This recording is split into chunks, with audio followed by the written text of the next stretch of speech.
Hello everyone, welcome to an episode of HTHT where the talk is deep but the set is cheap. I probably said that the wrong way, but we're back!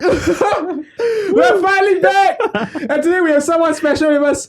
He is our golden boy. Oh my god, I'm just so excited to be here. Okay, as you can see, we are still being socially distanced. And yes, let me introduce our guest proper. So once again, my name is John.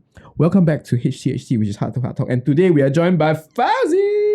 Hi. This is so awkward because Why? no, because you are introducing me so formally when we know each other. Yeah lah. So casually. For the other half of the internet, the dark part that do not know you, so I must properly and formally introduce you. The dark web does not watch this show.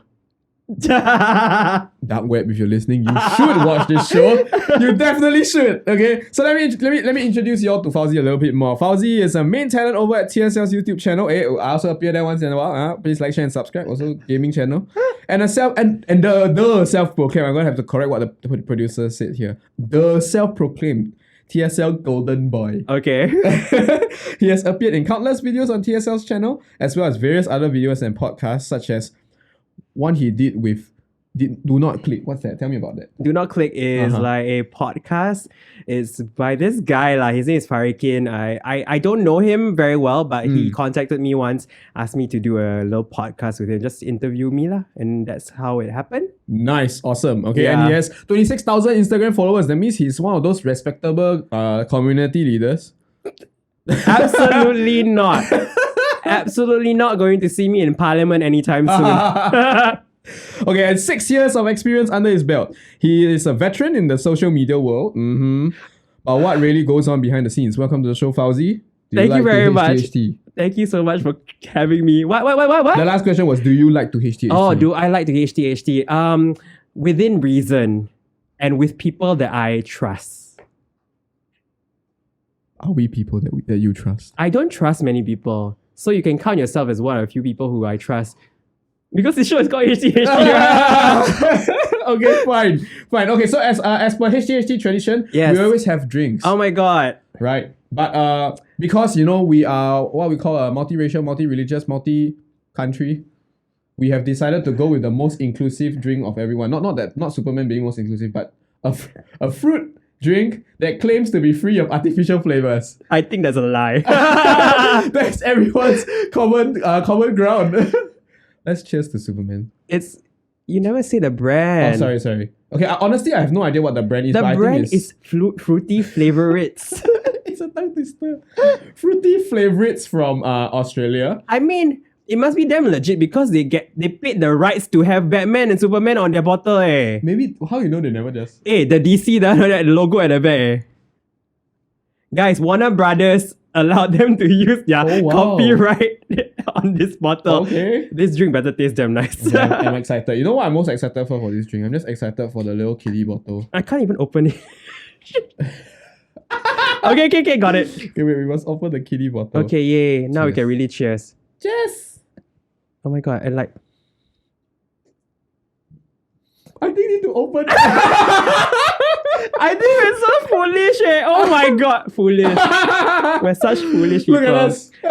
Don't you think kids will do that? They'll be like, I'm so excited to try this drink, and then they realize. Poor design. And oh my god, not say that this thing very easy to open like that. Yes, yeah.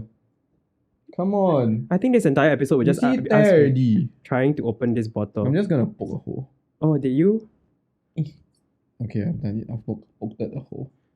Oh my god, this entire episode will be just me trying to figure out how to open. Our drinking segment is ruined by this Superman drink. I guess they paid too much money to to put the coffee. Yeah. And they decided they can't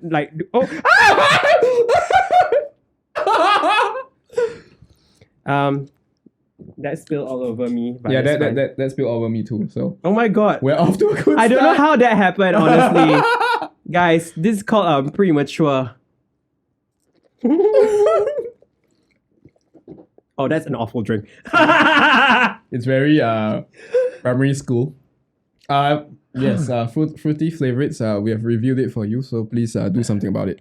Okay, let's begin. Let's begin. Okay, for the benefit of everyone, let's begin. We're beginning right now. So, once again, our stalker producer, Alastair Pang, who is coincidentally the name of the channel, right, has stocked a number of fun facts for me, for you to review to everyone.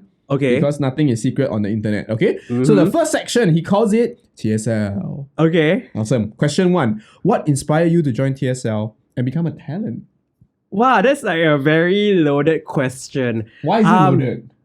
Because I feel like people don't realize that my entry into TSL was very unceremonious and very unexciting. It was literally right after I graduated from university.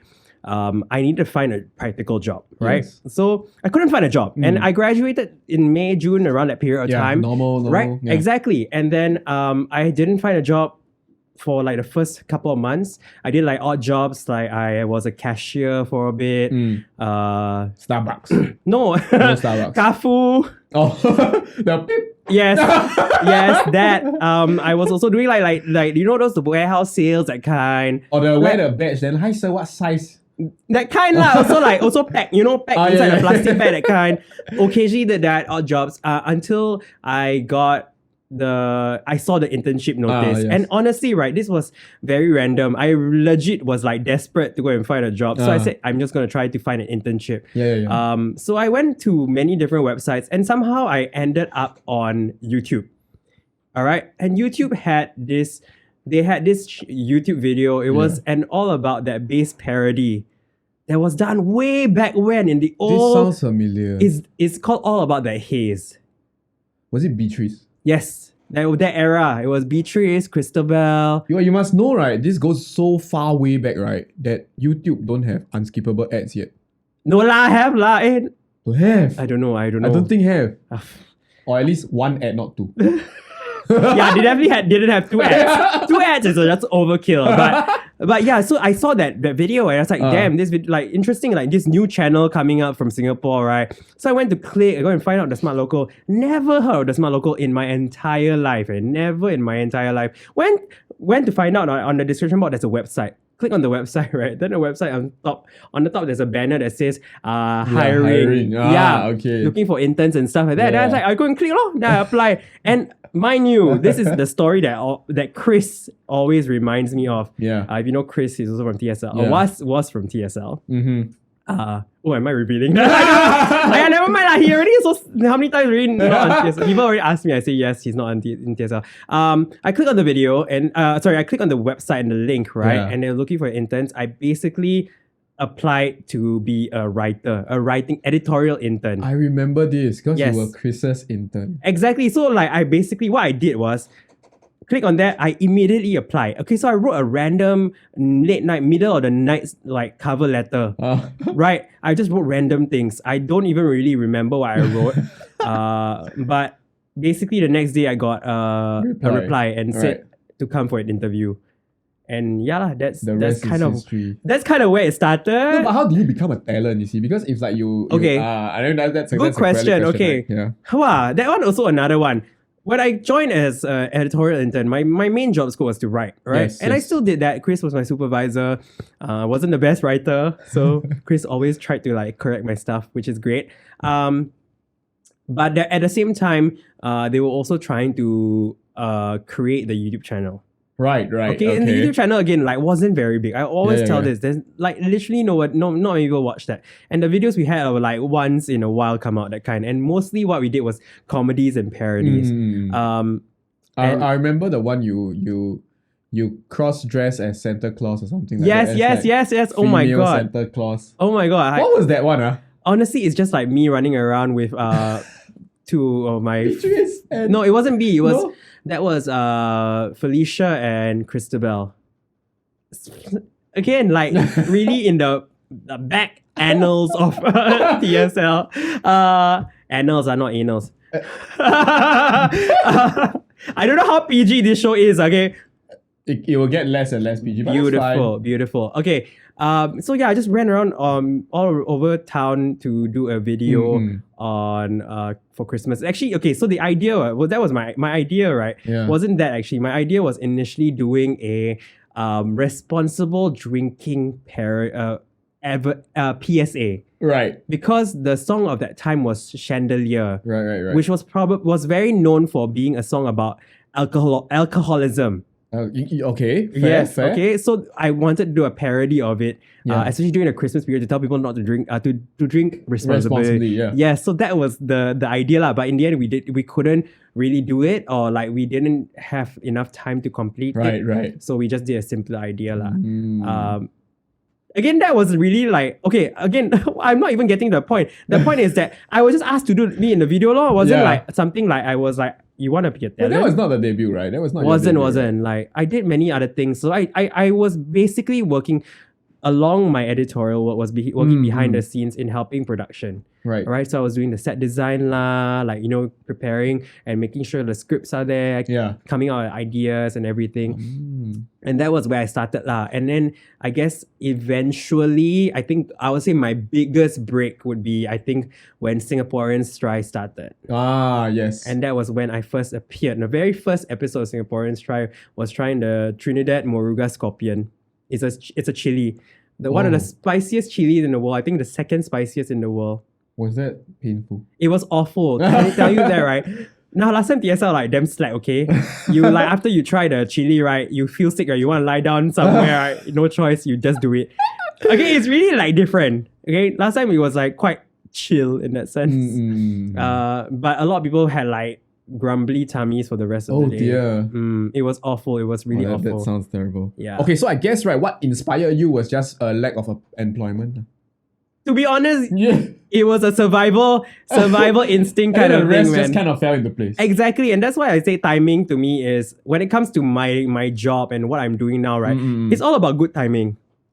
I'm lucky. I'm gonna tell you that I'm very lucky that I really fell into something that I really like very early on in my career. Very good, very good. Okay, let's move on to our next question. Yes. So in Do Not Click, right? Yes. In the podcast episode, right? Oh my God, you mentioned that people often forget the hard work that goes on behind the videos on TSL. Right. What was the hardest shoot you have ever been on? Oh, good question.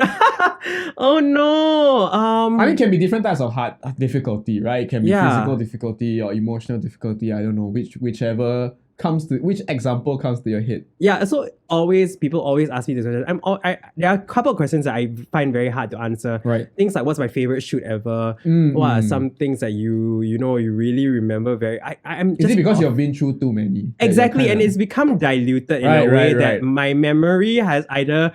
One, because of age, just don't remember a lot of stuff. I can't even remember what I eat yesterday. Okay, let's be honest here.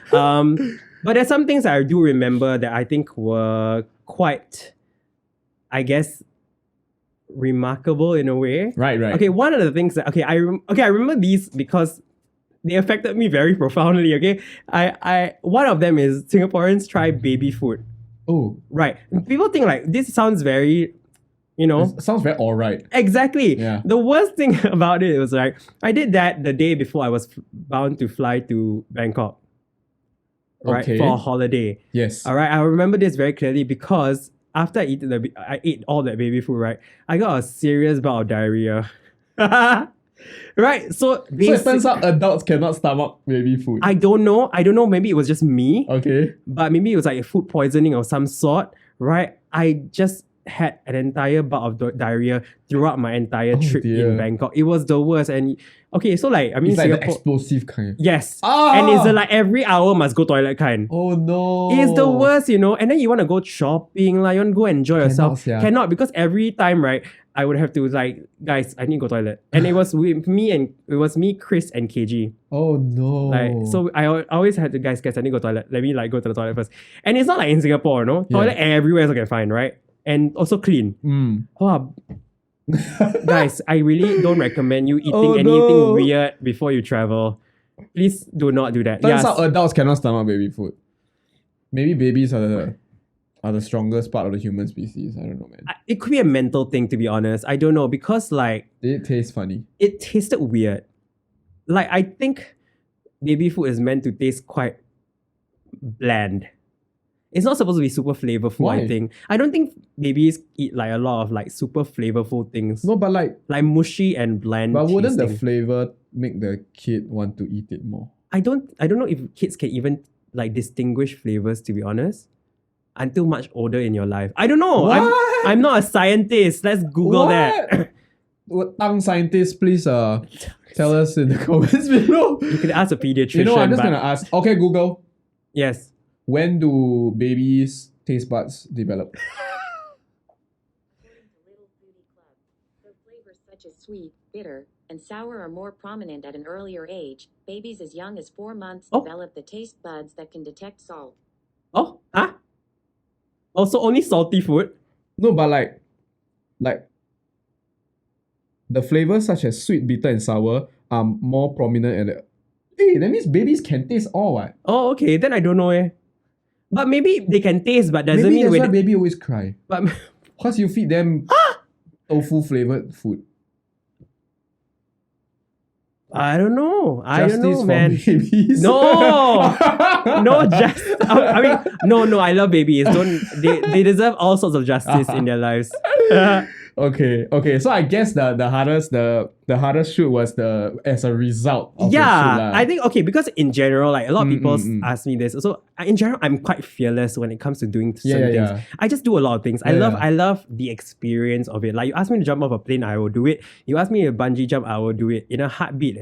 You ask me to like do all sorts of things, I will do it. I've done so many crazy things, like go to OBS, jump off things, climb all sorts of high element things. I will do it in a heartbeat. I think things that are like really like I hate is when it affects me after the shoot. But yeah, those are kind of the one that I remember lah. Other than that, I think I love everything. The hardest, I think in terms of like production schedule, I would say the $100 Nomad was one of the worst. I think you can relate to that. But at the same time, I think it's one of the most rewarding things. No, absolutely, right? I think it is definitely one of the most rewarding and something I am very proud of. Yeah. But I'm not gonna lie, it was one of the worst emotionally taxing thing I've done, physically and emotionally. In the sense like throughout, like I feel like in the beginning, you're excited, right? Yes. It just trickled down, and it became so hard to always maintain that level of energy when you just want more sleep. I just want to go home. I just want to go home. Yeah, appreciate the stuff we do. Okay, Yeah. watch, like, share, subscribe, free. Yeah. Yes. Okay. Yes. Okay, very good. Let's move on. I think you hit the nail on the head for the second question. Let's move on to the third one. Okay, so Fauzi, you've been in TSL for what? Almost 6 years. Almost 6 years. Yes. When is 6 years? November this year. 6 years. Let's all hope we make it as a world to November. Because Why you say this kind of thing? still got people don't wear masks. Pui. Okay, anyway. So being the veteran voice, right? The veteran voice of I love TSL. it. Do you feel the extra pressure to mentor the next generation of TSL talents? Good question. Do I feel pressure? Yes, in a way lah. But I also am not the hard and fast rule when it comes to being a good talent. Right. You know what I mean? You're not the high watermark. Yeah, exactly. I'm not, and I don't But feel you're I pretty am. high. No lah, I don't think so. Okay, the only thing I feel like I am able to do is to basically get the newer or the up and coming talents to really be comfortable with their own personalities. Don't try to act. to emulate Right, someone right, or right. act like you are not. You're something more than you're not. You know what I mean? I feel like that's when it will become very tiring and you will hate yourself for it. Like I can tell you that like if you try so hard to put on this persona that is really not you, you will find it very, very exhausting and you will actually hate doing what you're doing. It's literally one of the things why I've survived so long is just because I've just basically been as authentic as I am. How you see me on camera is really a segment of who I am. You know what I mean? I'm not trying to be somebody else. Yeah. If I'm bitchy, I'm sassy, that is really me in real life. So don't cross me. Nice. Yeah. I think that's invaluable advice, for any talents besides just TSL. Yeah, I mean, if anybody out there, to be honest, I think one of the things, if you want to do something like working in the digital media industry, one of the key things that I feel a lot of people don't realize is that your personality has value, and every single individual is very different in a way, and you shouldn't try to be someone like somebody else. So yeah, because I know so many people who have, and then they're miserable, then after they quit. I mean, they quit or like they just Do hate something. themselves. Oh, Or man. yeah. That sucks. So I guess the only pressure will be for you to encourage people to love themselves. I mean, in a very cliche kind of way, sure. Yes. Don't need to. Don't force it. Yeah, don't force it. And I feel like a lot of people, especially for those kids nowadays Yeah. who see this as such a glamorous job, it really isn't, right? And to make it a little bit easier is to stop pretending to be someone you're not. Lor. Yeah. Interesting. Yeah. Good. Okay, so let's move on to another aspect about your life. Okay. Okay, Which section 2 we call theater. Okay, sure. Okay. Can. The question is, Fauzi wants to pursue musical theatre as his new venture. Why do you choose to go into this field that is so different from what you are currently doing? Okay. Wow. Producer asks. Musical theater is okay, so maybe like I start from the beginning, and then theater is what I studied in university, right? So when I studied in theater in university, I didn't really see myself as a singer nor a dancer. Right. I was more so a drama kind of person, so I was basically doing that kind of acting. Was basically studying that theory. Never really touched musical theater at all. But I think last year, like 2019, was when I first. When you watched The Greatest Showman. No. I don't know. I Ew. just anyhow Okay, put- first of all, like, Just anyhow can we whack. not? No, okay. So I've always loved musical theatre. Yeah, I've yeah. always been a fan of musical theatre. Never thought of myself as a musical theatre performer. Mhm. But John, you remember when we watched a show with you, me? I know. We watched a show. Adria was in, right? I know, yes. Right? That's where I like realized, damn, I could actually try out and do this. Some more, right? The person who was teaching this class is my friend. All right. The beret dude. Is it the beret? Yeah. The brain, like the Yeah. page boy cat Yeah, guy, yeah. TJ, right?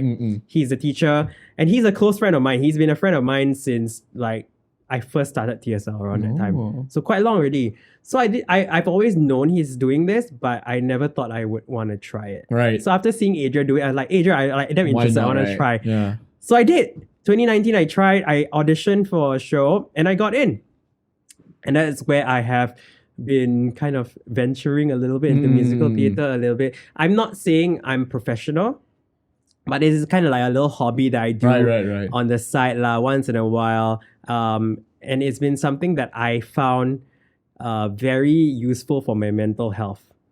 Okay, I think prior to 2019, I think work was always my priority. Right. And as much as I thought it was necessary, I felt like it was also chipping away at my own emotions and my own mental health. I felt there were a lot of things that I wasn't happy with Yeah. before 2019 lah. So 2018 it was quite a tough year, I would imagine. 2018 was quite a tough year. I felt like I didn't have a lot of time outside of work. Right. Yeah. I relate to that. Yeah, I mean, a lot of people, I feel like, especially first jobbers, right? Yeah. Sometimes you feel like you need to do a lot of extra things to survive, right? But then that's at the expense of your own mental health law. Yeah. So 2019, I was a year, so I turned 30. Right? When I turned 30, I said like I'm gonna like Chill. try to enjoy my life a little bit more. So Okay. that's why I decided to sign up for musical theatre. Yeah. I decided to go do a little bit more like fitness activities. Yeah, I go and sign up for swimming classes. Wait, you before that you did. So I'm not a very good swimmer, right? I'm not. You didn't go for like the tests. I did. Oh, right. But I don't swim regularly, so I feel like I'm not the most fantastic swimmer Right. lah. So I really like all these things in my life that I want to achieve. That Mhm. I actually started to actually do something to achieve it lah. Right, so 30 years old, I say like better Enough. get my shit Yeah. together, man. Get my life sorted out. Go and figure out all the things that I want to do in my life, and one of which was musical theatre lah. And Right. I did it last year, the entire last year. I did 2 shows last year, which was I've been very to one. fun. Yes. So I guess this is just purely for your mental health, for you to enjoy yourself. Yeah, and I guess it's not too late or not too. You're not never too old to kind of like try something new. Oh, nice. Yeah, and I was planning to do a lot more of that this year, but unfortunately because of goddamn miss COVID. COVID 18 plus 1. Yes, COVID 17 plus 2. But when do you suppose this will resume? The theater industry in a nutshell has suffered. I would this expect year. so because Yeah. like Like, I mean, shows in general, right? Yeah, I mean, even like Yeah. the movie industry, the theater industry, Yeah. it's tough. Musicians, all that, they're all having it very tough because it's impossible to have the audience. It's really not possible. Yeah, and even things like online shows and all that. But like the latest innovation that I saw for like performers, right? Yeah. And what they've done, right? They have transformed the stage into something different. So instead of having a venue, Right.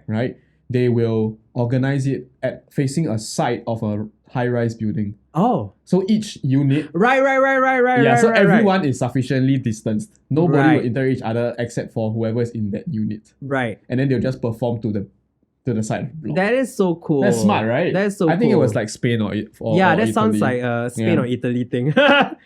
Yeah. Very cool. Okay, very good. Yes. Okay, well, let's move on to our next question. shall we? Okay. So Fauzi wrote that Kinky Boot was a musical that profoundly inspired him to be whoever he wanted to be. Oh, I love that. Okay. Are there any other theatre production / creative work that has shaped you as a person? Good question. This is tough. Kinky Boots is one of those that I really, really admire because it is really about expressing yourself in however you want, and it's about drag queens. I love drag queens. I RuPaul love energy. I mean, we love RuPaul. Do Yeah, so like drag queens and everything about that musical was just very progressive in a way. That really, like, when I watched it in the first time when I was in New York, I was like, oh my God, this is truly amazing. It's about relationship with a father and a son and everything. And all of that kind of just like, impacted me so much. I'm like, oh my God, I want to bring home and like think about it and reflect on his life, right? What other things? I think recently there were a couple of things that I really did like. alternate beginnings. Excuse me? When are we going to have Alternate Beginnings, the theatre show? Tell me first when it's going to be a musical, a play. There's one show that I think recently that I watched that I really was quite not affected but was quite inspired by, and that's Dear Evan Hansen. Only because, right, I think not many people in Singapore probably may not know unless you're like really in the musical theatre scene. Right. One of the reasons why I love that is about someone with who is a little bit socially awkward, right? And it is about depression, and it is about Mental like health. suicide as well. So it's very sensitive topics to be talking about in a musical theatre kind of format lah. Yes. And I think that to me is a sign of how there is an evolution in terms of like kinds of content that is going to be on in theatre, which I am very particularly inspired by. I used to dabble with a bit of writing here and there, and I've always wanted to find a way to stage that show. Nice. Okay, right. That story is very interesting, very close to my life, my own personal life. Very, how to say, very, very intimately. Like a lot of the things I wrote in that play that I've written is actually based on my own personal experience. Which I will not say much of. Hopefully, that's when I fine. one day stage, Yes. people will get to watch. People will get to see the real Fao in a real show. Yeah, man. Yeah, people have always. I've shared this. I will share with you one day. We look forward to that. Yeah. Basically, a lot of the things that whenever I've shared it with people, they were quite positive about it, and they say like you should really find a way to stage this. Very good. Yeah, one day. Okay, we're gonna have to quickly refresh our cameras because we've got much to talk about. We'll see you in like blink.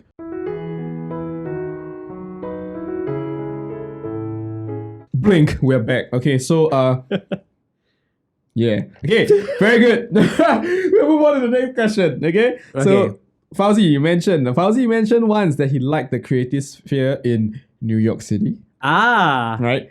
First question would my be, God. would you say that the music theatre scene / creative scene in Singapore is lacking? Wow, I didn't know we were asking serious questions. We are! GP level questions, this one. Well, I actually have a lot of stories about New York, which I think really brought a lot of different weird memories. Yes. I will share that later, but I think let me answer that question first. Yes. And that I don't think it's lacking. Right. All right. I do think there is a vibrant scene. It's just that because of the reality of the industry, in the sense that it is tough to make money. Yeah. All right, and people find it very hard to pay money for those kind of things. All right. So because of that, then it's become a very commercial sphere. Right. All right. So theater isn't as experimental, isn't as exciting and vibrant and as different and varied like it is in New York City. New York City, there's a lot of like chances for you to try, avant-garde things and everything. Without people being like, oh, I don't want to watch that. They're curious, right? Whereas Singaporeans, as audiences, we are generally quite safe people, and we like things that are going to be 100% entertaining. You know what I mean? Yeah. We're not willing to try something new. But there are like all these theater shows that are very experimental and very different, like site-specific performances and stuff like that. But it takes a little bit more effort to go and find them. Yeah. And that's already one barrier to entry. If you're not interested already, you're not even going to bother, right? Yeah. And then when if you are interested and you find it, right, it's going to be very hard for the theater company to even make money out of it. Right. You know what I mean? So it's a business lah.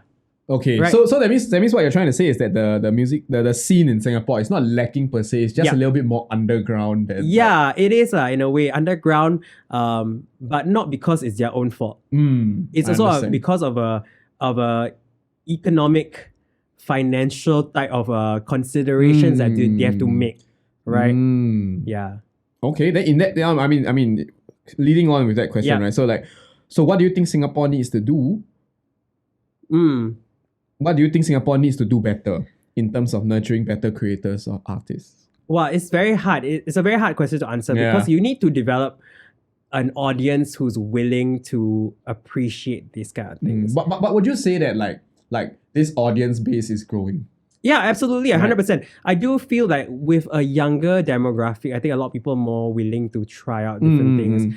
But I think still a long way. I'm gonna like give you present you a situation here. If I were to give an average group of students, right, in Singapore, an opportunity to watch for free, right, a movie or play, which one would they pick? Movie. Probably movie, right? Yeah. Only because it's such a visual medium, and also because there's familiarity also. There is, and so much happens in that shorter amount of time, whereas theater requires a lot more thinking involved. So again, is it the fault of the theater creators? Probably not.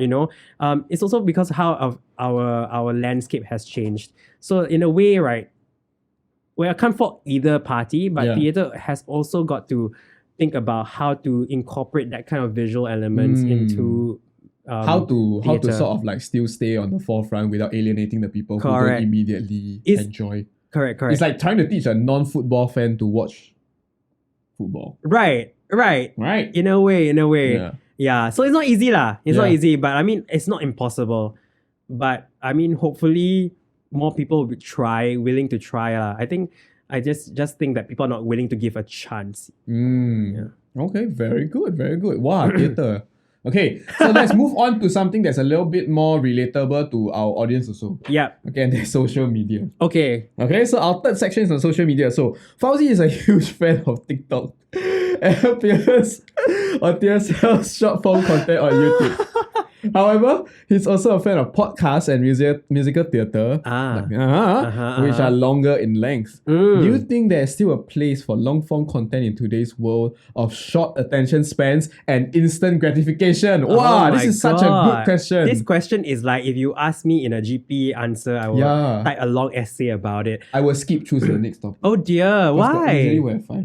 I like the more philosophical one. Right. Okay. Fair enough.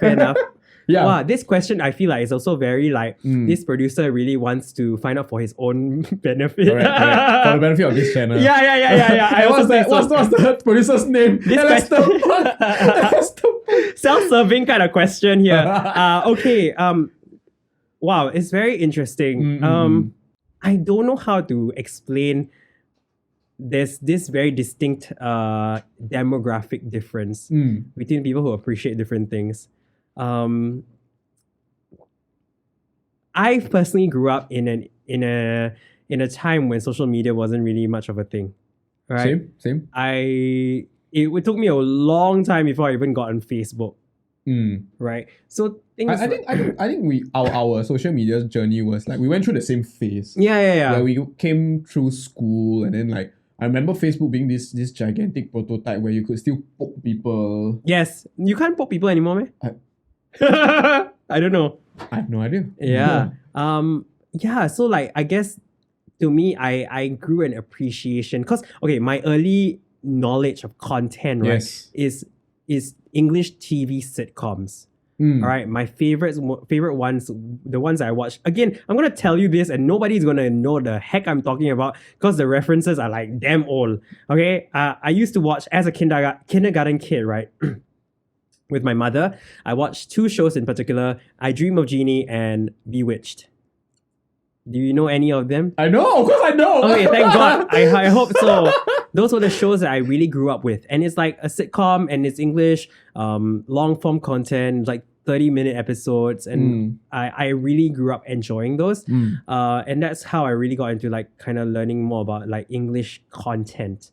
Right, I really liked. And then it moved on to like YouTube, and the YouTube era started, right? And that's where it became very different from the scripted type of content, right? It's becoming a little bit more personal. People talk about their own lives. It becomes very, very individualized in that sense, right? And that's when it started lah. So basically that became a shorter element, right? So they faced that this scenario back then also. Correct. So coming like, from like the long form TV shows. Right. Or like even movies, right? Right. Right. When TV shows wasn't a thing, movies was like. So everything started being condensed, smaller, shorter. Until we reached the point where TikTok is a thing. Yeah. Vine used to be a thing, by the way. I mean, Vine walked so TikTok could run. Oh my god. Doesn't make sense. Print out a t-shirt. Right? Vine, yeah, so TikTok really is suddenly become like the biggest thing this year. Somehow or rather, it's become such a... It's so easy to consume, lor. I don't need to think about it, right? And that's a problem with, I guess, the generation now. We prioritize a lot of things to do in our lives, and TikTok seems to fit in that gap. Do you get what I mean? We have insanely a lot of things to do in our lives nowadays, right? And consuming content is maybe a small fraction of what we do. Yeah. You know? And TikTok somehow manages to fit itself into the gaps in between. Right? It's video content. Like what Instagram used to be was basically now, last time was static.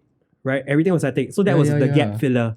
But now because got videos, right? Wow, even more interactive gap filler. So then that's why people start like watching more and more and more. I see. Wow, I didn't think about it that way. No, but you must understand when you use TikTok. Like I don't use TikTok. Okay, good on you.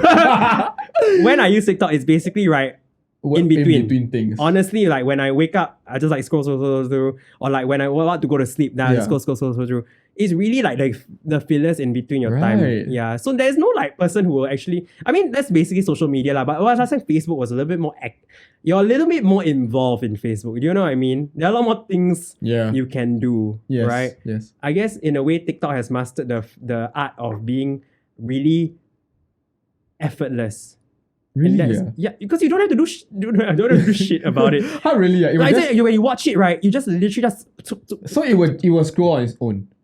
Once you just basically scroll yourself. You don't like, you just scroll. You don't like, you just scroll. Damn. The action is one action. I mean, if barring like creating content on TikTok lah, but as a viewer, right, all you need to do is just like swipe. It's like Tinder, but for content. Wow. And the best part is the algorithm is so clever. I've been trying to figure out how they understand it, right? It's basically how you interact with whatever you watch. If you like linger on a particular type of video, then it'll find similar videos to recommend you. So the algorithm is so good at giving you content that will just keep you watching. Keep you trapped. Yes. Damn! Right? So like my current algorithm now, right, has decided that they enjoy showing me videos of gay couples and married heterosexual couples. So that is my current... And then now they just keep showing me those. They keep just showing me those. It's very interesting. But Back to the question Yes. about long form content. No, the thing is that with that segment of the audience, right, still being captured by TikTok, right? Podcasts have also started coming up again. Yes. Right. Somehow. Yeah, because I don't know why. It's such a weird thing because podcasts were something so big at one point of This time. was like it did okay. I remember this because like I was doing like media and sound stuff back in Right. secondary school. Right. And then we were trying to do podcasts and stuff like that. And that's how I got introduced to the whole production world in the first place. And then now suddenly it's 2020 and then I'm just like, oh, people want to do this podcast, people want to do that podcast, people are listening to podcasts. And I'm like, podcast is still a thing? Really, right? That Yeah. was the question I had in mind. And this was maybe last year when podcasts started becoming a thing. I don't know Yes. why. I really still don't get it. But maybe it has something to do with again, filling in the gaps.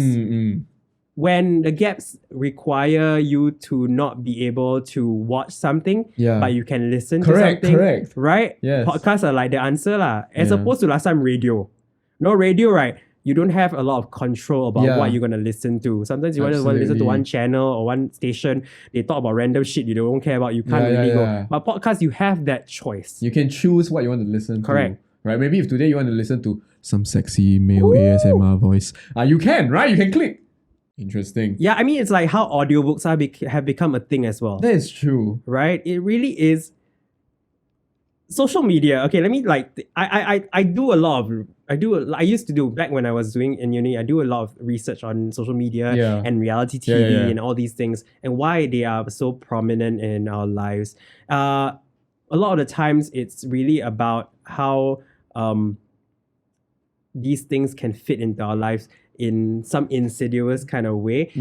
We don't have to think too much about it. Right. But also the other thing that has become so powerful with social media is the power of choice, right? How as individuals, like audiences like us, right, we have been given this false idea of choice in the sense that we are in control of whatever we consume. And this power of choice gives us a lot of power as an audience member. And that gives us a lot of autonomy on the kind of things that we want to do. And it's, in a way, giving us that ability to, you know what, just do whatever we want. You know what I mean? If you want a podcast, listen to podcasts in between while you, like for me, I listen to podcasts when I get ready for work.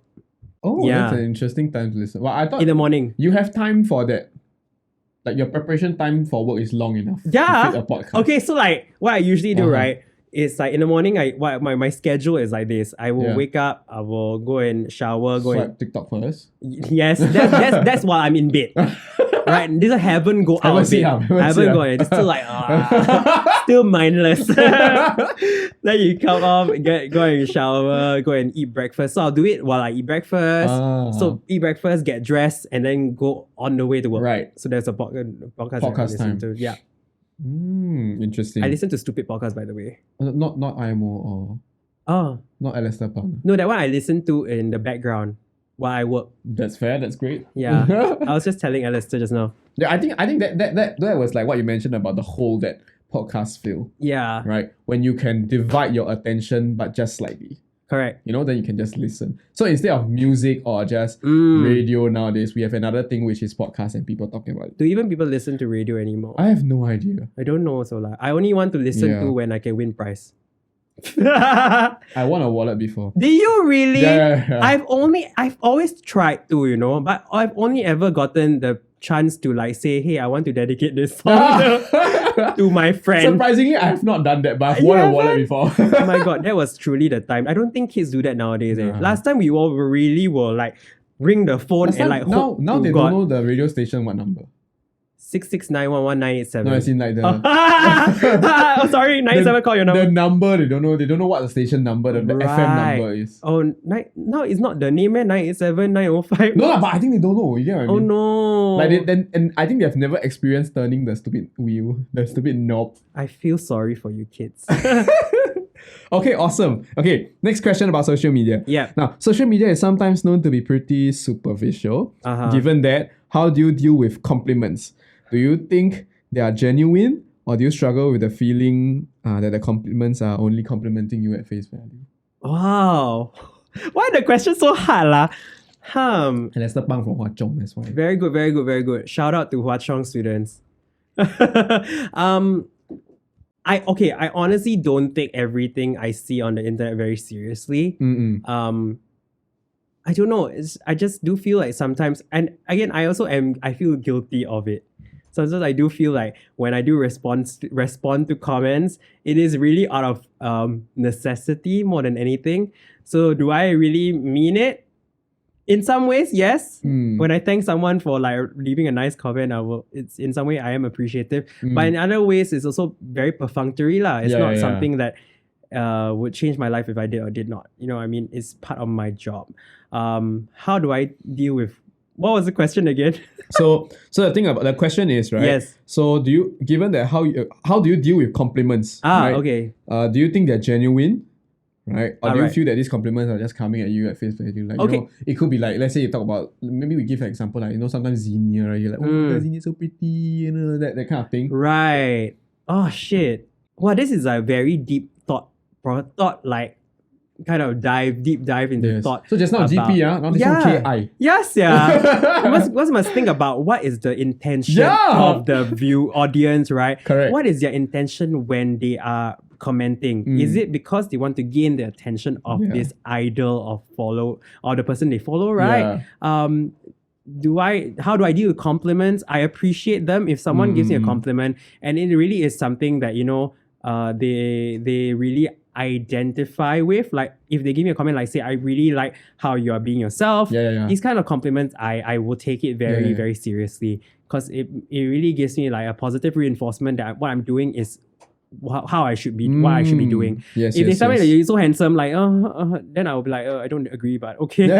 But thanks. You know what I mean, right? It's like I know what you mean. It's complimentary, good. If it's like complimentary on a very superficial level, I appreciate it, but like, do I necessarily like it?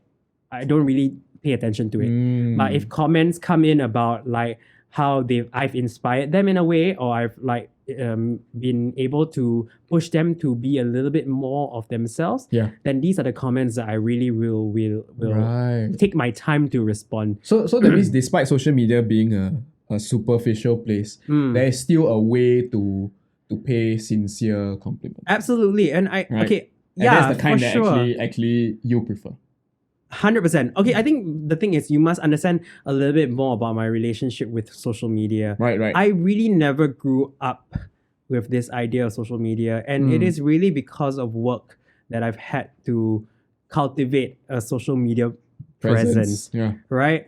But in all honesty, if you had to give me a choice, like right now, you gave me a choice, play A or play B. One is you lead the social media life, B, you lead a more private life. I would 100% within a heartbeat, I will choose the private life.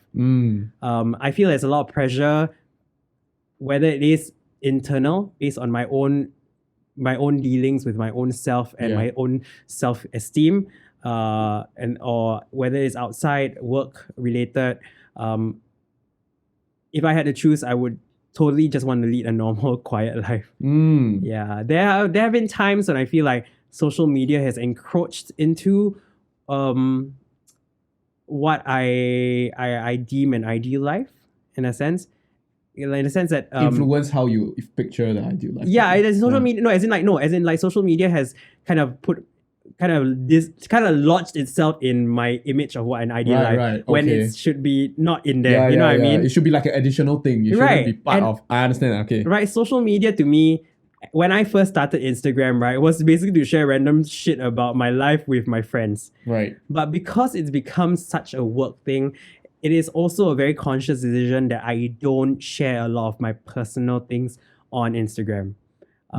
Which is what I was talking to Alistair about just now. He asked me, like, he said to me, it's very hard to find out a lot about me online. That's a compliment, by the way, because our stalker producer is really good at his stalking job. Good, because the thing is, I make it is a very conscious decision for me not to share a lot of my more intimate details about my life. Only because I would like some semblance of a normalcy Yes, in yes, my yes. lifetime. Mm. Yeah.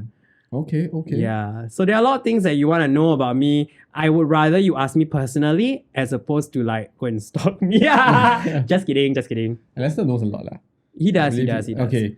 Next question. Very good. This one also very deep. I think you will like this question. So Okay. do you feel like most of the improvements to your craft, right? Bracket hosting, but I believe it's a whole bunch of other things, goes unnoticed to the large majority of the audience. Wow.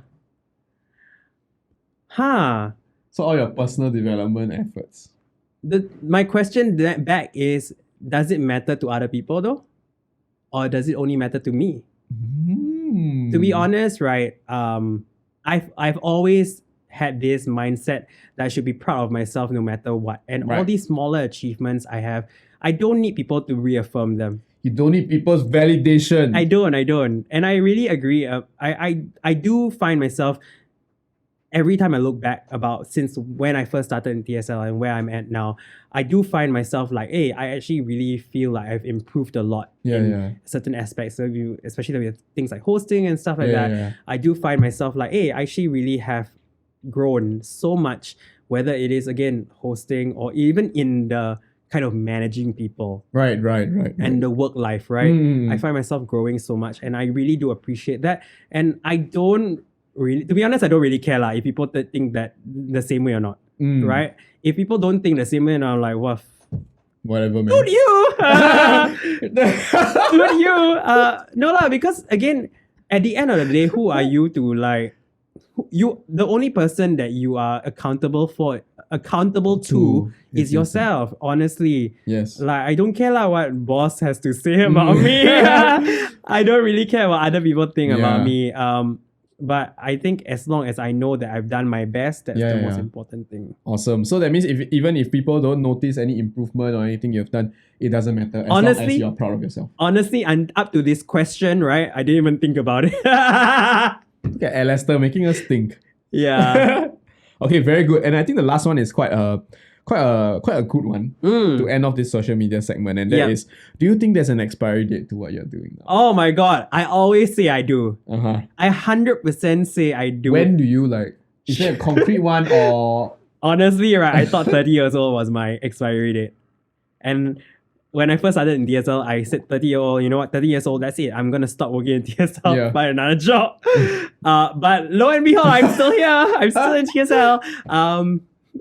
But is there an expiry date? Yes, 100%. I do agree there is an expiry date. Maybe the word expiry date is too time-based. You know, is there maybe something else that's, you know, the finish line? There's a point when you will grow out of it. Yes. And I feel like I have already reached that point. Unfortunately, really, I think my interests have changed so much so that I love doing these kind of things. I love talking.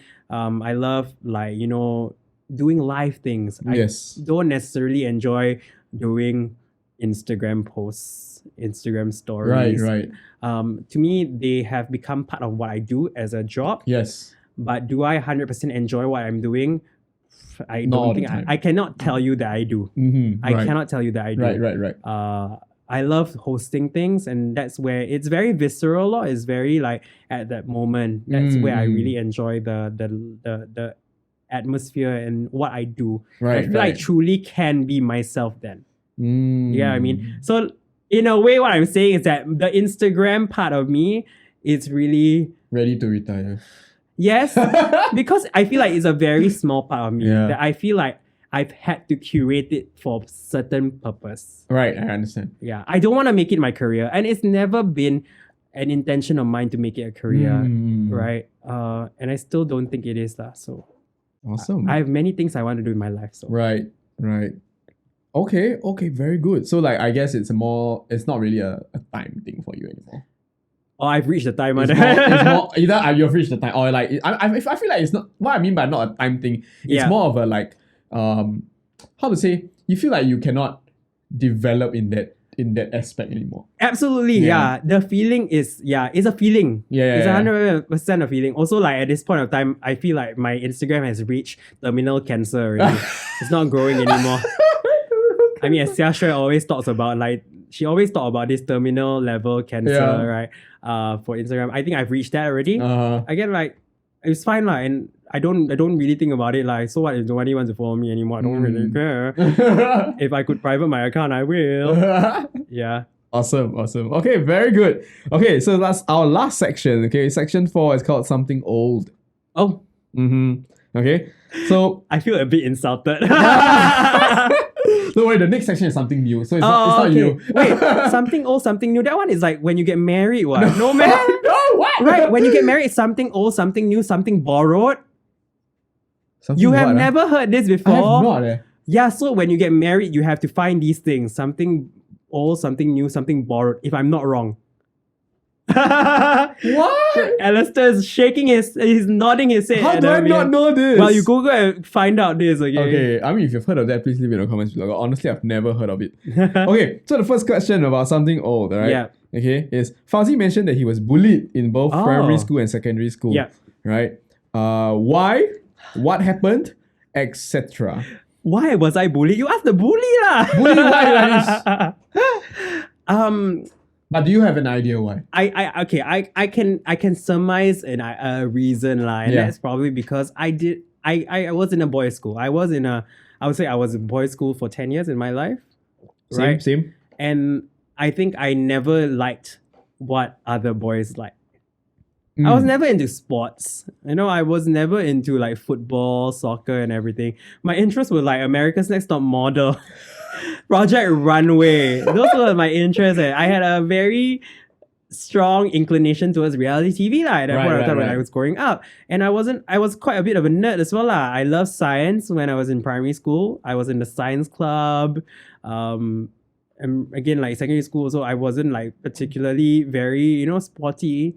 And I guess that's why people bullied me in a way, because I was different from what their expectation of what a boy should be like. Because children can be cruel too. And boys can be cruel, especially when they are in a boys' school and I know what you mean, toxic man. masculinity. It's super toxic. Yeah. No, because it's like testosterone, and everybody has to kind of like showcase their masculinity in a way, and their dominance, right? They must like prove their dominance somehow. So no girls to prove their dominance over, so they pick off the ones that are little more different than them, And then they take that as a win. Exactly. Yeah. I mean, there was a kid, like there was this kid who like in primary school, like I was just like, I don't even know why he did it. He basically just like, last time the G2 pen, right? I love G2 pen. Pilot G2 pen is my favorite. Right? 0.5. Oh no, I'm a 0.7 girl. Yeah. We can have an entire discussion about this, okay? We ask black or blue. Yes. Okay, 0.5 or 0.7. Yes. What? I'm a blue 0.7. I'm a black 0.5. Okay, wait. Before we go on about that story, I want to hear that, right? We're going to have to take another camera break, okay? Because you're going to give us more recording time limit, man. Sony.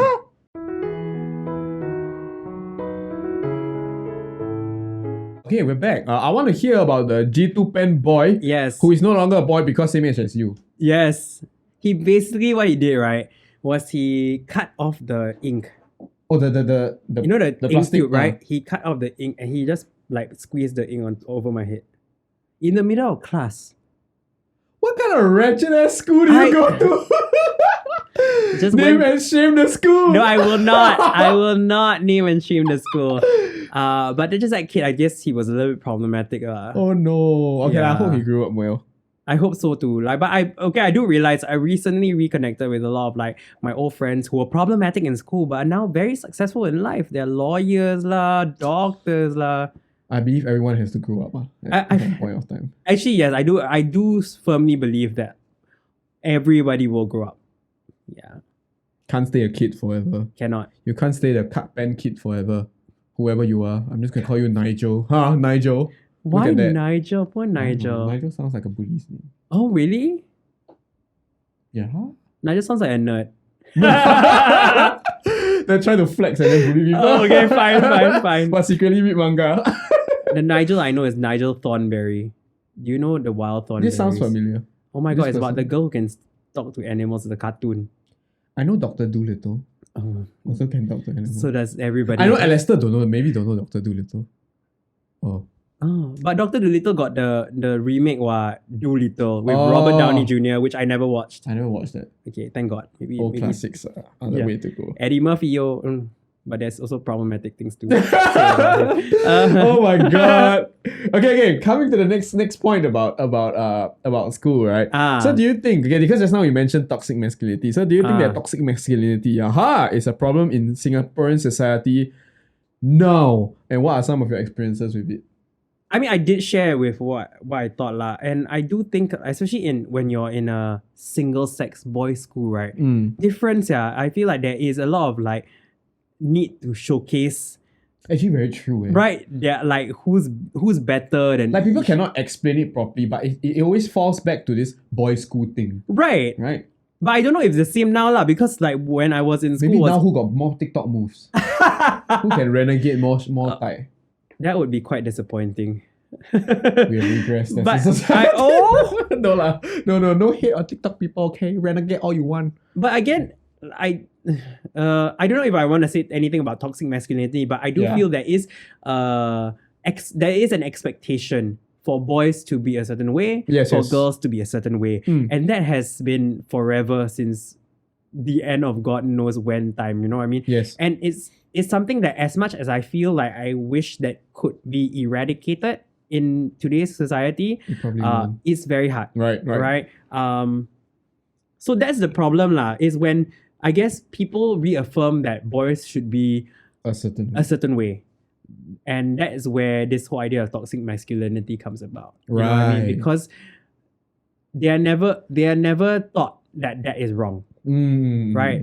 They are always taught that, I'm like that. Yeah, and they get rewarded. Right? If they're very good in sports, they're like, I'm a jock. Da da da. I don't know. I don't know. Like a girl be la la la la la. I don't know, but like you toxic masculinity. Cancel him. Don't cancel me. But you see the point, right? I do. I definitely It really is, because like boys are rewarded because they like sports. They're like, they have a certain build. They like certain things. They get rewarded for that, and that reaffirms that, oh my god, if I am a man, or if I'm to be a man, I must be that way. That kind of man. Yeah. Right. And we're not taught. They're not. Yeah, maybe sometimes they do teach, like, guys have to be gentlemanly and everything like that. But there is also that point where if you're too sensitive, you cry, then you're too much like a woman, right? Because I don't know lah. It's like the world is being taught that we are in a binary, right? When it is not as clear cut as that, right? There's a spectrum there's a spectrum of things, and people love different things. Every single individual has a different interest. If they can like soccer and be a drag queen. Why not? Yes. Why the heck not, right? Yeah. There is actually a drag queen who is fantastic at soccer, who used to grow up playing soccer and is a drag queen now. Right. Sick. And that's what I love. Yeah. When people transcend that binary. Yeah. Right. When people discover that each person's experience is their own unique Exactly. one. Yeah. I don't know why people always seem to think like we should criticize someone for being different. In fact, we should be appreciating that someone is different. If not, right, the world will be a fucking boring place, to be honest. That is true. Can you imagine if we are all like one type of person? Like every guy is some muscle-bound jock in the gym, and every girl is a xiao mei mei. This world would be I would not want to live in this world. This world would be just la la la and hulu. Yes. Imagine that will be our music if they sang songs. Hulu. La la la la. Okay, very good. Okay, the last question about your schooling life, and I mean this is maybe something that is a little bit more applicable to people today as well. Okay, so do you have anything you want to say to the people, right, who are currently going through bullying? Good question. Sometimes it's so hard. Okay, sometimes it's not in your control. Yeah. in the sense that the bully sometimes, no matter how much you to him to your teacher, you tell the teacher, sometimes the teachers can't really do much, right? Mm-mm. The bullies are bullies. All I can say is you find a close group of friends who you know that you can be absolutely comfortable being yourself with. That's how I kind of dealt with my secondary school life lah. I Yeah. found a close group of friends. We were called the Bitch Club for your information. Let you figure out why we were called that. But it's that finding that community and finding the people who who feel the same way as you, who actually share the same interests as you. Right. These people would be your like safe haven. So no matter how hard you are bullied, I hope it's not physically lah. I don't think it's as common nowadays physically. I have no idea. I don't know. I feel like nowadays bullying seems to be a lot more digital, and you know what I mean. Cyber. Yeah, cyberbullying seems to be Right. more prominent now, right? At the end of the day, you need to be able to extract yourself from that situation and realize that, you know what, that doesn't define who I am. And then you go and find a group of friends who you know that you can really trust and you can actually completely be yourselves with. That is really the most important thing. Because eventually, right, we all grow out of that. As much as you think time is so frozen at the moment of you being bullied, that you feel like you're stuck in this like little bubble, eventually that bubble will pop. No bubble is permanent. No Right. balloon is permanent. You know what I mean? So like once you're pop, you will move on in life. I mean, like look at me, I got out of that. I'm pretty sure a lot of people have. Message to any bullies? Fuck Fuck you! No, have an internal reflection about your own self. And most of the times, bullies, there's a reason why they bully. Yeah. And it's really whether it is familial problems at home or whatever, or like even whether self-esteem, you know what I mean, must do a bit of a reflection on your own self and realize like what is bullying actually doing for you really. Yeah. Because you're essentially just harming somebody else. And if you think that harming somebody else is giving you a positive or reinforcement, then you should really be reflecting on your values as an individual and your morals as an individual. Yeah. Yeah. Agreed. Always try to be more kind to each other. That's what I'm saying. Absolutely, yes. Yeah. I think the world could use with a little bit more kindness. Right. Say please, thank you, Yeah. and excuse me and sorries. And then don't shake hand because now you wash hand. Yes, COVID-19. you can do a elbow bump. Or you all do the like that. That's literally my worst nightmare. Okay, next question. Okay, so in your Pillow Talk episode, Oh my. Fauzi mentioned that he has a fear of disappointing people. Oh. What was the biggest disappointment that you struggled with? Wow, shit. Can be something you did or can be something someone did. Wow, this I is guess, so yeah. difficult. Wow, it's always disappointing. Wow, when I talk about disappointment, it's always this. The disappointment is always With someone, Myself? with yourself. because I was afraid that I was going to disappoint somebody else. Does that make sense? It's very It layered. does. It's very layered. It's like I seem to always want to protect myself in a way where if I feel disappointed by myself, I wouldn't feel as bad if somebody else was disappointed in me.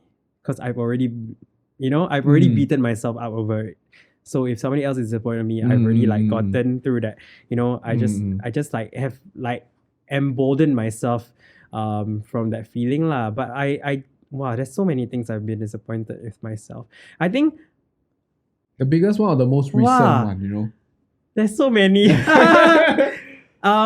I don't think I think ever since work related, I think I've been okay lah. Yeah. It's just like I think most of the time it was in school where I felt like I always felt disappointed because it's never because I felt like I could do better, but it's because I scared that other people think that I could do better and I never do better. You know what I mean? Right. I understand. Like clear ones I remember is like university, right?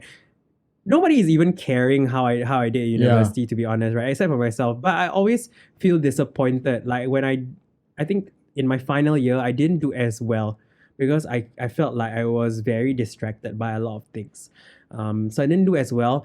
And the disappointment came not from so much me being disappointed in how I did, because I already know that I didn't put in the effort. Yeah. But it was more so like I felt like I disappointed my professor, Right. who I was very close to at that point of time. We were very close. He was basically helping me throughout my uni life lah. So I felt like I disappointed him by not doing well. So that came down super hard on you.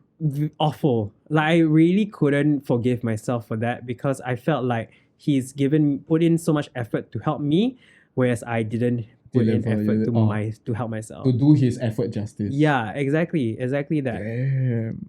I don't know, Okay. and I think in life recently also, I've always beaten myself out of a lot of things, and again, like people always seem to see like the very confident Fauzi that they see on screen, but there's a lot of like self-esteem things that I do deal with a lot on my own time. Right, Things that right. I don't really necessarily talk about on social media lah. Mm-mm. I always talk about like I always think about like what if I could have done something better. Why would people, okay, so like I always also like to compare myself with other people, you know what I mean? Why would this person be better at me? Why is this person doing better than me for certain things? So I really do have to deal with a lot of this internal struggle myself. Mm. And there are times, like, especially during this circuit breaker times, right, when I really hated because I was such in a confined space, I hated how I started thinking a lot more about why I didn't do as good as why I am not as good as somebody else. Right. You know what I mean? And that is also one of the triggers that got me into a relapse in that sense of my OCD law. Mm-mm. Yeah, so one of the things I did talk about in the Pillar Talk episode was my OCD, which I found myself crumbling to again during the time when I was confined in my room during circuit breaker. Not helpful law, but it was something that I have had to really extract myself out of and really reevaluate things. Because I really like started shifting things on my desk to make sure they're straight. It was very weird. Like, again, it seems so instinctive to me. But then I realized when I extracted myself out of the situation, I realized I only do it when I am in a place of stress and I'm overthinking things. Yeah. Yeah, very hard. I don't know how to explain it, but like a lot of people probably can relate to this, but it's just something that is very hard to explain. Yeah, it's like that, law. Do you feel like this mindset of being disappointed in yourself and then eventually feeling sad that you disappointed someone who has had a significant impact in what you're doing, right? Do you feel that this aspect of yourself, right, has gotten better, or is it still the same? I think Since, I mean, the example you brought up was uni, right? I think it comes and goes. Yeah. It really does. And it's really like relating to like really a lot to do with mental health, right? And I do find myself when I get into that kind of hole, I do realize that it's tough. Sometimes it's very tough to get out of that hole. Again. But that's probably one of the reasons why I decided to spend so much time doing other things outside. Because it's usually all these things that are insidious, like things like work, things like, you know, life, day-to-day life, or even being an influencer in inverted commas, right? There's so much expectations placed on you to be a certain way. And I do find sometimes that it does come up again. Right. As much as I do feel like I'm older, I'm more rational. Yeah. Right. And you think you would think, right, as you're a more rational individual, you're very practical with your thoughts and you're very logical. But there are days when your mind just doesn't want to go in that route and wants to think on the other bad side, right? And again, like I feel like maybe because I grew up in a time where mental health isn't really something that we can talk about. It's never been something that, you know, we were taught to talk about. Yeah. And I think only recently that I realized, wait, I actually do have a lot of issues that I never knew I could talk about. You know what I mean? And then I just felt like I had to deal with it myself. So like if anybody is feeling the same way, then I think there's no shame in seeking help. There really isn't. Or even talking to someone about it. Yeah. So yeah, it does happen once in a while.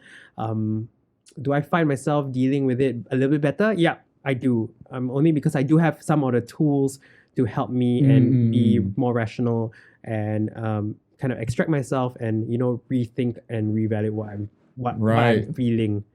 Yeah. Nice. Very good. Okay, now we move on to Not something. very good. What do you mean? No, very good because you found how to better improve the situation, man. Absolutely, If you could tell Uni Fauzi, maybe more better. Uni Fauzi was all about having fun. Uni, everyone is actually all about having fun. Actually, I don't know. Some people are damn serious about school and not me. Okay, very good. Okay, so we're on to our last segment. Okay. Our last segment, which is something new. Okay, just last year, Fauzi turned 30. Yay! As you hit the big 30, Alistair Pang laugh at you. What are you hoping for yourself in this new phase of life? Perhaps some abstract goals. Oh, abstract. Okay. Very good. That's okay. One of the things that I did realize when I turned, actually, in fact, this year, maybe this year and late last year, one of the things I do realize that I really want to do is to give back to the community. In what way? Many different ways, but one of the things I do want to do is to take up my English teaching certificate. Right? Once I do that, my CELTA, I'll be able to teach English. And one of the things that I really want to do is teach English to underprivileged children elsewhere in the world. Right. Yeah. So it might take me around the world, but that's something I want to do. So I think someone asked me this on LinkedIn recently. I don't know why. LinkedIn people are weird sometimes. Ask you to do what? No, so LinkedIn people are weird, right? They always like to ask you, like, what are your goals in life? What do you want to achieve? That's loaded as shit, and they probably control V it to everyone. Probably true. And they probably also want to sell me some sort of insurance. Hashtag LinkedIn insurance sellers. No justice for you. No, but he asked me like, what do you want to achieve in life? And if you ask me this last year, I probably wouldn't be able to tell you an answer. But this year, me has decided that I really want to do something to give back to the community. Especially inspired by my dad, actually, because my dad does a lot of charity work. And one of the things that my dad now, he's actually retired, but he's gone back into the workforce to actually work for the pioneer generation. So he's actually doing a lot of like visits to the elderly in Singapore to make sure they're doing fine, just make sure that everything in life, they're like kind of coping with everything. So I'm very inspired by my dad. My dad does a lot of these kind of like charity work and giving back to the community, and a part of me is very inspired by that. And I think that's one of the goals, my biggest goals in life now. So that's why it's like all these things like social media and all this gone, no need already, you know what I mean? It's good like that it's a platform that I can share, but I don't feel like I get to really impact anyone. Yes. Right? So I do want to have an actual actual impact with someone in someone's life, life. So that's something that I really do see myself doing a lot more of. Well, did I answer that question? I think you did actually, because like I think giving back, it's to something, whatever it is. For, in your case, it's like to society. It's a very close, it's very high up on the hierarchy of needs kind of thing. Yeah, because I think like to me, like money doesn't matter. Like if money has never been important to me, in a sense, like it is important for me to live my life comfortably.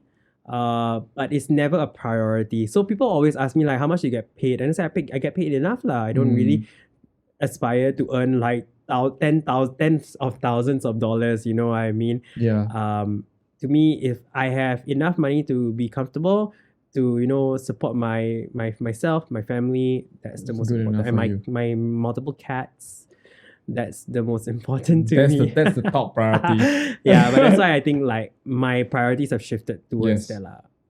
Okay, very good. Okay, next. Fauzi has a list of things that he wants to achieve before 35. What are some of those things? Did I tell you this? Actually, no. Okay, one of which is my Celta, which I really Right. want to do. That is, I actually wanted to do it this year, Right. but them Miss COVID Yeah. decided to like wreck everybody's plans. Right, that's one of the things I wanted to do. There's another thing that I want to do is actually Yeah. get my diploma in makeup artistry. Yeah, it's one of those. From where? Where? There's like many places that you can do it. Right. But it's just one of those things that out of curiosity and out of like, for fun, like why not? I had this random thought before that I Mm. wanted to learn how to be a makeup artist. Wow. This was like, I think it was like uni time or something. I just suddenly Nice. thought to myself, right? One day I just suddenly thought to myself, like, what are some things that people can do, right? And what are some industries that will never disappear? Well, Then I suddenly thought to myself, as long as people have faces, right, they're gonna have to need to put makeup. So I I mean, mean- wouldn't it be a cool thing to learn? And then like suddenly like also as a good conversation starter. I don't know, man. I'm always down to try things, yeah. and I always figured that like people always like, especially like guys, they always like see like makeup and they're just like, it's a girl thing, and then it almost becomes like a running joke where everyone is like, they don't even know what the fuck a beauty blender is or like and stuff like that. And then it just amazes me that like Yeah. that I'm a straight guy.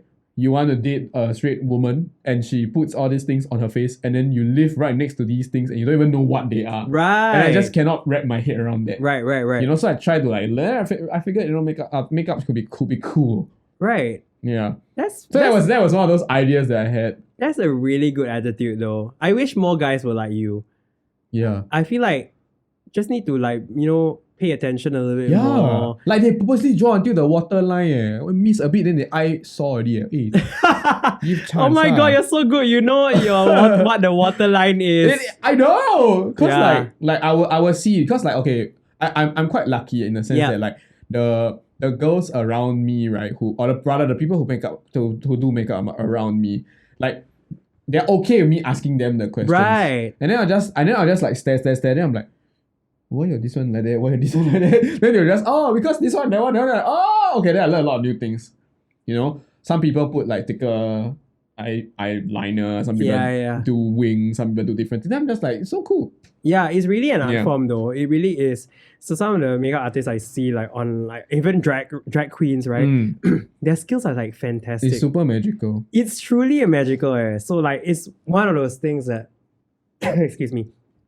One of those things that I really want to try doing, and hopefully I get to do that before I'm Nice. 35. Solid.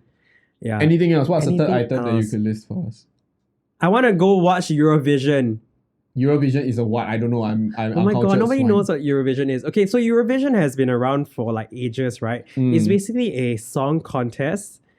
All right, so almost every there are many countries in Europe, in the Europe region, they will every year send a representative from their country to this Eurovision. to this Eurovision. Basically, it's like a giant American Idol type thing. Yes. Where every country will have to send a representative with an original song that they've written in that year.